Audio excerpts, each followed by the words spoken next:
no transformation occurs. And the more you help, the more they rely on your energy instead of their own will. The Buddha warned us about this exact trap. Do not waste words on those who mock wisdom. They will trample it underfoot and turn against you. Depleted. This isn't cruelty. This is spiritual conservation. Your wisdom is sacred. Don't throw it where it will be stomped on. The difference between a fool and a seeker. This is important. Not everyone who struggles is a fool. A seeker may fall, but they reflect. A fool falls and laughs it off.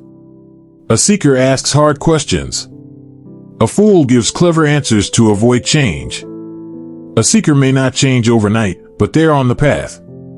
A fool pretends they're already there. Knowing this difference will save your time, your spirit, and your sanity. What to do instead? When dealing with a fool, consider these mindful steps. Speak once. Speak clearly. Then stop. If they mock or reject, let silence be your teacher. Withdraw with compassion. Not in anger, but in wisdom. Protect your peace. Let consequences be their guide. Life teaches what lectures cannot. Pray for their awakening. But don't tether yourself to their resistance. Invest your energy where it can bloom. There are those who are ready. Find them. Closing this section, don't waste the light. You wouldn't plant seeds in stone and expect a forest. So don't pour your love, energy, or wisdom into hearts that are closed to growth. It's not unkind to walk away from a fool.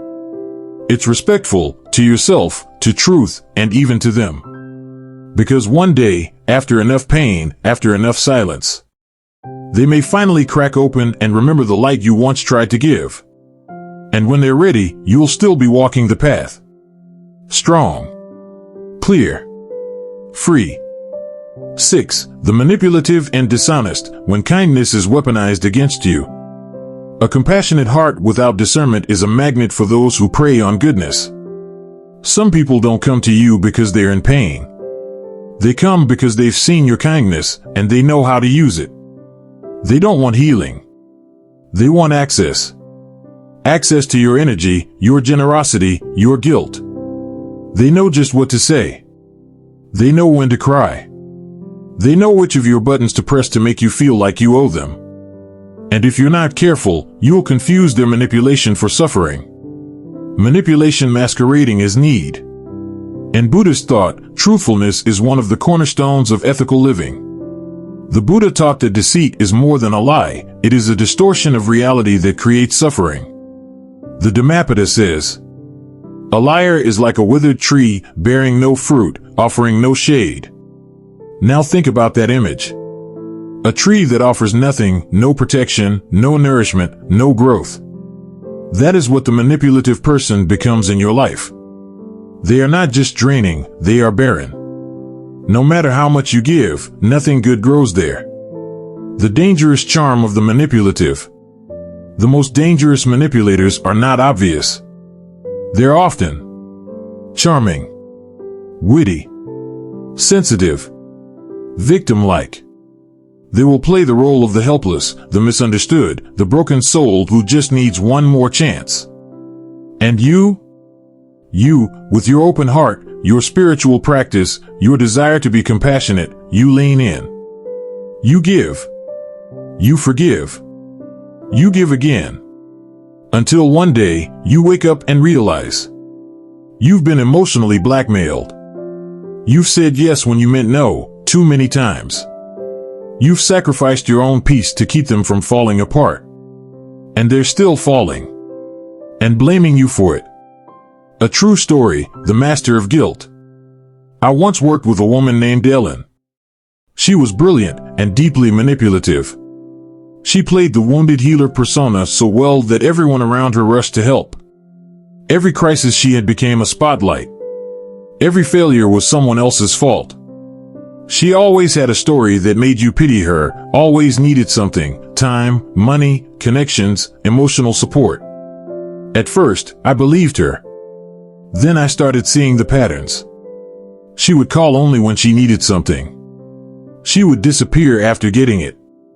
And if I ever said no, she would become cold, accusatory, and passive-aggressive. Once, when I gently told her I couldn't help with yet another emergency, she replied, "Wow, I thought you were a spiritual person."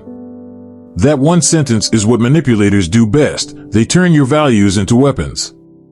And that is when I knew I had to walk away. Why the Buddha warned us. The Buddha spoke very clearly in the Sigalovada Sutta about false friends, people who flatter you to get what they want, disappear in your time of need, use guilt and deception, offer nothing in return. These are not friends. These are not seekers. These are emotional parasites. And when we help them without discernment, we become complicit in their games. How to recognize manipulation. Manipulative people often use emotional appeals, especially guilt. Shift blame constantly. Make big promises they never fulfill. Seek help repeatedly, but never grow. Accuse you of being unloving if you set boundaries. They don't just drain you, they confuse you. They twist your compassion into a trap. They turn your giving nature into a leash. And the longer you stay, the more you doubt your own goodness. That's how they win. What you can do instead. Trust your instincts. If something feels off, it probably is. Say no, without guilt. True compassion includes the courage to protect your peace. Watch for patterns. One crisis may be real. 10 in a row, with no growth, is manipulation. Speak your truth. Manipulators thrive in silence. Your clarity is your armor. Detach with dignity. You don't need to explain your exit. You only need to choose it. The karma of the deceptive. The Dhammapada teaches, those who deceive will find themselves alone. The false friend becomes the empty house, echoing only the lies they once told. It may sound harsh, but the message is clear. Deception carries its own suffering. And you do not need to carry it with them. Closing this section, walk light, walk wise. If someone constantly makes you feel obligated, guilty, confused, or ashamed for having boundaries, they are not asking for help, they are asking for control. And you are under no spiritual duty to comply. You were not born to be someone's emotional crutch. You were not meant to be used, manipulated, or guilt-tripped into submission. Let the dishonest walk their path. Let the manipulative face their reflection. And you walk forward with peace in your heart and your dignity intact.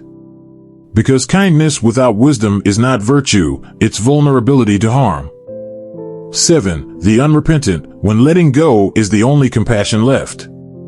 You cannot pull someone out of a hole if they are determined to dig it deeper. There is a difference between someone who falls and someone who chooses to stay down. Between someone who struggles and someone who refuses to change. Between someone who is lost and someone who enjoys the darkness. In Buddhism, this is the person known as the unrepentant, the one who, even after being shown the truth, closes their eyes tighter. They are not unaware. They are unwilling. Why the unrepentant are the most dangerous to help. The Buddha taught that transformation begins with recognition. A person cannot grow if they do not see the need. They cannot change if they are at war with responsibility. And the most tragic thing? You can pour your heart into these people and nothing changes. Because they aren't asking for change. They're asking to be validated in their dysfunction. They want you to soothe them, shield them, support them. So they never have to face the mirror. But growth cannot happen where denial is protected. A man going down into a river, swollen and swiftly flowing, is carried away by the current. How can he help others across? Dhammapada. How can someone who refuses to save themselves receive your help? You can't pull someone out of quicksand if they're clinging to the mud. A story from real life, the perpetual victim. There was a man I once knew, let's call him Jared. Jared had a hard past, filled with trauma, neglect, and injustice. But instead of healing, he clung to his pain like armor. Every mistake was someone else's fault. Every failure a result of unfairness. Every opportunity for growth was met with excuses. I tried to help. So did others. We offered therapy, support groups, spiritual books, gentle guidance. He would nod, pretend to listen, say all the right words. But the moment he was alone, he went back to old patterns, blame, addiction, rage. Years passed, and one by one, his friends stepped back. The last time I spoke with him, I asked, "What are you truly afraid of, healing or responsibility?" He didn't answer. He just hung up. That's when I realized he didn't want healing. He wanted permission to stay broken, and I could no longer give it. The cost of helping the unrepentant. Trying to help someone who refuses to reflect, refuses to change, and refuses to own their path will lead to burnout. You give and still feel guilty. Bitterness, because your love is used but never received. Self-doubt, you start to question your own intentions. Spiritual confusion, you mistake enabling for compassion. But hear this, it is not cruel to walk away from someone who refuses to walk toward truth. It is wisdom. It is protection. It is necessary. The Buddha's wisdom on letting go. The Buddha never forced anyone to transform. Even when faced with criminals, rebels, or deceivers, he spoke once, maybe twice, but never chased. He understood a deep truth. The door to freedom is always open, but only the willing may enter. If someone rejects the path, they must walk through darkness until they're ready to seek the light. Your role is not to be their savior. Your role is to be the light, whether they choose to follow it or not. Signs you're helping the unrepentant. They know what's right, but always choose what's wrong. They manipulate spiritual language to justify their behavior. They have access to support, but make no use of it. They expect you to change, while refusing to change themselves. They leave you feeling drained, disrespected, and spiritually numb. This is not your assignment. This is your alarm clock. What you can do instead. Let go with love. Not with anger, but with clarity. Stop arguing. They've heard it. They've rejected it. Release responsibility.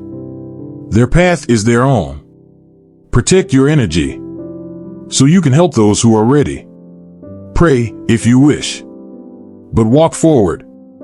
There are people who want to change. People who are begging for wisdom, for guidance, for light. Give them your heart.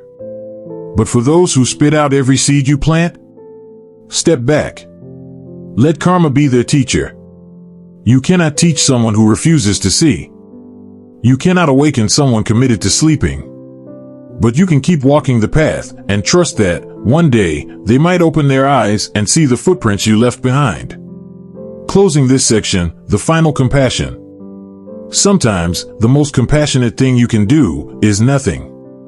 Let them fall. Let them break. Let them meet themselves. Because while love heals, suffering awakens.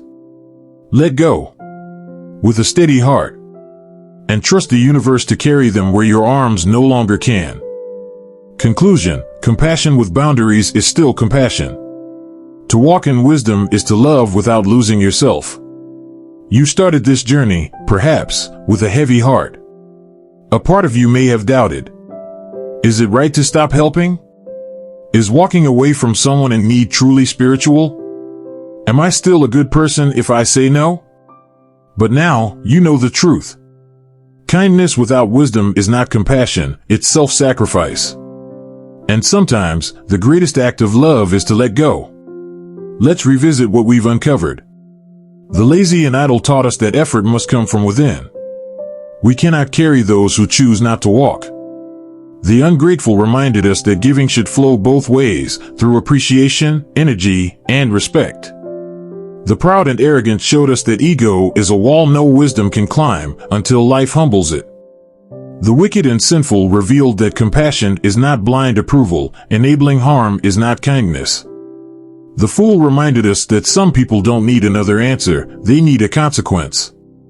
The manipulative and dishonest taught us to guard our open hearts from those who weaponize goodness. The unrepentant revealed the final truth: you cannot save someone who is committed to staying stuck. Each one of these people mirrors a lesson in spiritual boundaries. Buddhism never told us to abandon compassion. It told us to practice right action, right effort, and right view. It told us to extend our love like a river, yes, but not to flood barren land. It told us that the Dharma is a gift, and it is to be offered to those who are open to receiving it. What this means for you. If you've been exhausted, always the healer, the giver, the rescuer, know this. You are not weak for feeling drained. You are not selfish for wanting space. You are not wrong for choosing peace. This isn't about being cold. It's about being clear. It's about practicing a kind of love that says, I believe in your ability to rise, but I will not crawl into the pit to carry you. I honor your path, but I will no longer destroy mine trying to walk it for you. You were never meant to be a bottomless well for people who only know how to take. You were never meant to pour light into hands that close at every offering. You were never meant to confuse spiritual guilt with spiritual growth. How to move forward, a practice of wise compassion. Here are a few gentle steps you can take to bring this teaching into your daily life. 1. Reflect regularly. Ask, who am I helping out of habit, guilt, or fear of being unkind? 2. Meditate on boundaries. Visualize your energy as sacred space. Who deserves entry? 3. Redirect your compassion. Seek those who are ready for your support. Let your love blossom where it can bloom. 4. Release with love. Let go not in resentment, but with a quiet prayer. May you awaken in your own time. 5. Remember your worth. Your time, energy, and presence are gifts. Treat them that way. Final thoughts. Be the light, not the lifeline. The Buddha walked the earth not as a savior, but as a mirror. He spoke, taught, and showed the path, but never dragged anyone toward it. He loved fully, yet let people go freely. He gave generously, but never gave where wisdom was mocked. He healed, but only those who wanted to be healed. You are allowed to do the same. You are allowed to protect your peace. You are allowed to walk away from those who won't walk with you. You are allowed to help wisely and rest deeply. Because the world doesn't need another burned-out giver. It needs awakened hearts who know how to love without losing themselves. So let your compassion be deep, but discerning. Let your love be fierce, but wise. Let your heart stay open, but not unguarded. And always remember, you are not here to save everyone. You are here to live in truth, walk in peace, and offer light to those who are ready to receive it.